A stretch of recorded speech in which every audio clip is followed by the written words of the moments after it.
Lyon Pôle Bourse, faire grandir les entreprises grâce à la cotation, animer le club des sociétés cotées et développer un écosystème boursier dynamique.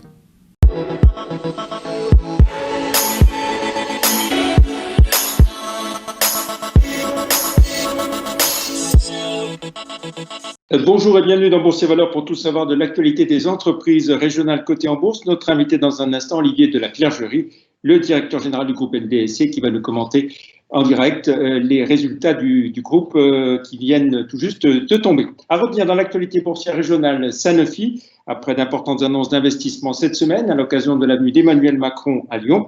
En bourse, l'action Sanofi affiche une légère progression de 3,1% depuis le 1er janvier. En un an, la hausse se monte à près de 20% et à 7% en 5 ans. Notre invité, je vous le disais en commençant cette émission aujourd'hui, c'est Olivier de la Clergerie, le directeur général du groupe LDLC. Bonjour. Bonjour. Et merci d'être avec nous. Alors, une belle progression de vos résultats qui viennent de tomber sur l'exercice 2019-2020 qui se terminait le 31 mars. Effectivement, une année de très belles factures et surtout de retournement puisqu'on avait connu une année difficile sur l'exercice précédent et on revient sur des ratios beaucoup plus habituels dans le cadre de LDLC et donc nous sommes très satisfaits. Voilà, avec un résultat net des sociétés intégrées de 8 300 000 euros. L'an dernier, c'était pratiquement 5 millions d'euros de pertes, c'est ça? Oui, tout à fait. Quasiment 13 millions, un peu plus de 13 millions d'écart entre l'exercice passé et cet exercice. Voilà. Alors, sur le chiffre d'affaires, vous l'aviez publié il y a quelques semaines déjà, 493,3 millions d'euros de chiffre d'affaires. Un dernier trimestre qui a été un petit peu perturbé par la crise sanitaire. Oui, alors un trimestre qui avait été légèrement perturbé par la crise sanitaire, essentiellement parce que le confinement avait amené de légères perturbations d'organisation, on va dire, notamment sur la logistique et le transport. Et comme on a une activité de e-commerce importante, même si nous avons des magasins, mécaniquement, ça a généré des perturbations en fin d'exercice. Voilà. Et pour vous, bien sûr, vous avez montré toute la pertinence de votre modèle. Le e-commerce a bien fonctionné et fonctionne bien depuis toutes ces dernières semaines. Oui, ce qu'on indique, effectivement, on a connu d'abord une période de confinement qui était quand même très particulière avec, comme tout le monde, des boutiques fermées, donc de la perte de chiffre d'affaires au niveau des boutiques, des entreprises qui fonctionnaient au ralenti, mais un relais de croissance très intéressant sur la vente en ligne B2C et ce qui nous permet d'envisager aujourd'hui ce qu'on indique en fait une période qui globalement est significativement positive. Donc, quelque part, une organisation de l'activité qui est plutôt résiliente face à la crise du Covid. Voilà. Même très résiliente. Et puis, ce qu'il faut voir aussi, c'est un endettement financier qui a été fortement réduit dans cette période. Oui, alors l'année dernière, effectivement, non seulement au niveau des résultats, nous avons su retourner la vision des résultats de l'entreprise, mais nous avons aussi beaucoup travaillé sur l'endettement de l'entreprise et l'endettement net qui était très élevé l'année dernière, puisque avec un gearing supérieur à 1, je crois, de tête, on était autour de 1,16. 60 millions d'euros d'endettement pour 54 millions d'euros de fonds propres. Et aujourd'hui, la photo n'est plus du tout la même, puisqu'on a divisé par 7 le taux d'endettement net. On est à 8,6 millions d'euros d'endettement net pour 64 millions d'euros de fonds propres. Donc là, on est dans une situation complètement inverse. Et ça a été possible, notamment grâce au désengagement immobilier sur le siège social et sur notre entrepôt logistique de Nantes. Voilà. Et puis, alors, les résultats, bien sûr, évidemment. Oui. Et puis, dans les événements importants de cet exercice écoulé, en fin d'exercice, la finalisation du rachat du Top Achat, du fonds de commerce de Top Achat.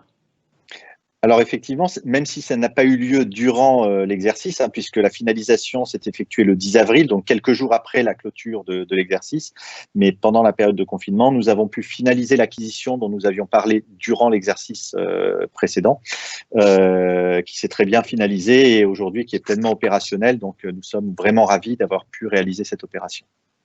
Voilà, et puis alors c'est tout frais, tout récent, l'ouverture d'un deuxième magasin pour une autre marque du groupe. Oui, alors LDLC, on pense mécaniquement toujours au high-tech, mais on essaie de travailler en tant que distributeur spécialisé multimarque. Et au sein du groupement de marques qui est dans le groupe LDLC, nous avons la marque Armoire de bébé qui fait de la puériculture et donc qui a commencé sur le web. Nous avons ouvert une boutique à Limonest il y a quelques années et maintenant nous ouvrons une deuxième boutique à Orgeval, en région parisienne, pour continuer à voir comment le modèle se développe, comment on peut dupliquer ce que nous avons réussi à faire dans la région lyonnaise et continuer l'aventure sur la diversification. Voilà. Alors d'un mot, puisqu'on évoque les points de vente en dehors du e-commerce, les magasins, les boutiques, vous en êtes à combien aujourd'hui sur l'ensemble du groupe et le plan d'ouverture n'est pas terminé, je crois. Alors, sur la marque ldlc.com, nous avons, au 31 mars, nous avions 51 boutiques. Nous sommes à 52 puisque nous venons d'ouvrir Nîmes. Donc, ce qui montre que le plan continue, bien évidemment, avec toujours la volonté d'arriver autour d'une centaine de points de vente dans le futur, même si nous ne donnons pas d'échéancier en termes de timing.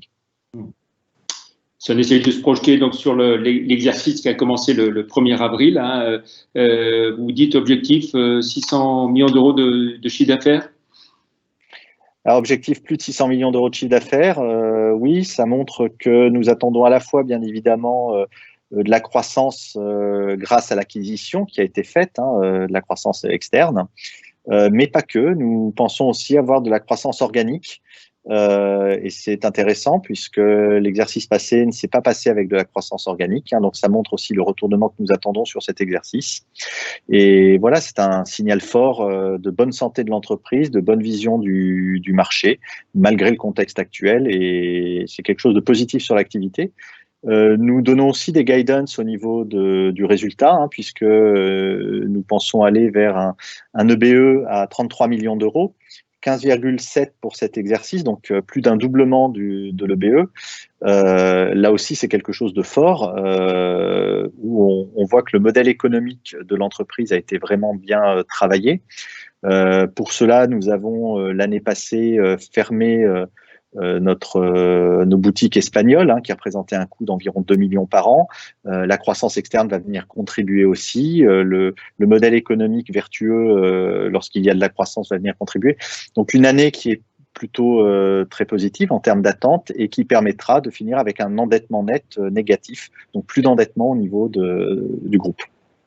Très bien. De belles perspectives. On va rappeler l'ensemble du groupe LDLC. C'est un effectif de combien de personnes et au total, c'est combien de marques? Le groupe, c'est aujourd'hui un effectif de près de 1000 personnes sous une quinzaine d'enseignes, en fait. Voilà. Donc, il y a beaucoup de marques, en fait, beaucoup d'enseignes au sein du groupe, de l'univers du groupe LDLC. Très bien. Et puis, toujours des projets dans le sport et le e-sport également? Effectivement, nous continuons de travailler beaucoup dans le développement sportif et le e-sport avec notre filiale et notre marque LDLC Event, qui a signé en début d'année un partenariat avec l'OL et la team LDLC OL. Donc, et qui a gagné récemment un titre de champion d'Europe sur le jeu League of Legends.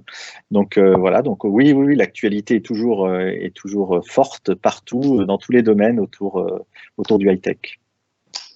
Très bien, parfait. Pour finir, on va jeter un œil à votre parcours en bourse et le découvrir en même temps que je parle.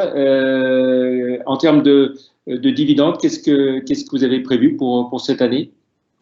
Alors cette année, nous ne verserons pas de dividendes. En tout cas, nous n'avons pas proposé de versement de dividendes. Pour autant, l'entreprise a l'habitude de verser des dividendes lorsque les choses se passent bien et nous avions arrêté le versement de dividendes pour permettre le financement d'autres projets. Donc, dans la nature de l'entreprise, il est probable que nous retournions dans les années futures sur du versement de dividendes. En tout cas, il n'y a rien d'impossible, mais ce n'est pas pour cette année encore.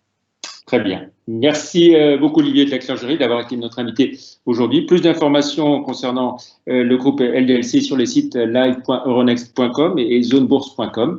Très belle fin de semaine. Et puis je vous laisse découvrir le dernier numéro de Lyon Décideur, magazine papier mensuel, où vous êtes en une, on le découvre, avec tout un dossier consacré au secret des duos qui cartonnent et bien sûr les frères de la Clergerie font partie de ces duos qui cartonnent. Merci beaucoup d'avoir été notre invité aujourd'hui. Au revoir Olivier de la Clergerie et très bon week-end. Merci. Merci beaucoup. Au revoir.